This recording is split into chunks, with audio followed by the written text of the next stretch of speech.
উদ্যোগে আমন্ত্রণ জানিয়ে নিচ্ছি শাকলেন হায়দারকে। একটা জোরে হাততালি হয়ে যাক একবার।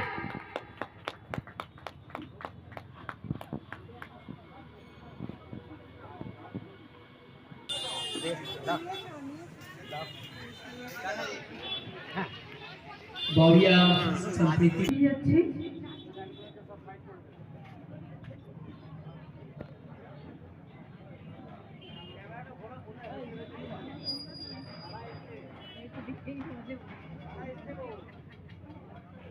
নাই রস নাই দারুণ দামন বেলা, খেলো খেলো তব নীরব ভৈরব খেলা, যদি ঝরে পড়ে পড়ুকো পাতা, ম্লান হয়ে যাক মালা গাথা, থাক জনহীন পথে পথে মরীচিকা জাল ফেলা। আপনাদের সামনে এবার নৃত্য পরিবেশন শুরু হবে। সাংস্কৃতিক সন্ধ্যার আয়োজন করা হয়। একই সাথে এদিন বাউরিয়া সম্প্রীতি মঞ্চের উদ্যোগে কবি মির্জা গালিবকেও স্মরণ করা হয়। এদিন রবীন্দ্রসঙ্গীত, নজরুল গীতি, নৃত্য, আবৃত্তি, শায়রি, কবিতা, চিরায়ত, কথামালা সহ একাধিক সাংস্কৃতিক অনুষ্ঠানের মাধ্যমে 3 কবিকে স্মরণ করা হয়। এদিনের এই কবি প্রণাম অনুষ্ঠানে উপস্থিত ছিলেন বিশিষ্ট সঙ্গীতশিল্পী শ্রীমতী মহুয়া বেরা, উপস্থিত ছিলেন বিশেষ আর তার সঙ্গে হাততালি চাই প্রত্যেকটা নাচের সাথে। কি পাবো তো একবার হ্যাঁ শুনতে চাই? ঠিক আছে, চলো শুরু করা যাক।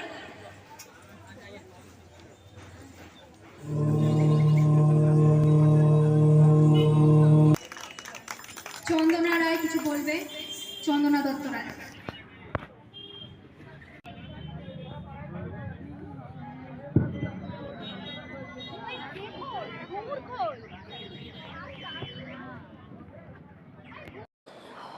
बहुत सारा न्यूज़ चैनल आए थे और ये बंगाली अनुष्ठान है, तुम लोग का हिंदी न्यूज़ चैनल पे भी मिल जाएंगे।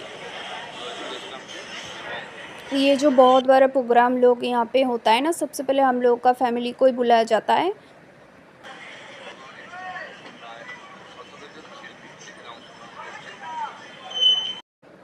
प्रोग्राम के बाद में आ रही हूँ। पहले ये बता दूँ कि मेरे घर पे फैमिली जो पूजा होता है 3 जून, हम लोग का जो गुरु है, फैमिली गुरु जो मेरा ग्रैंडफादर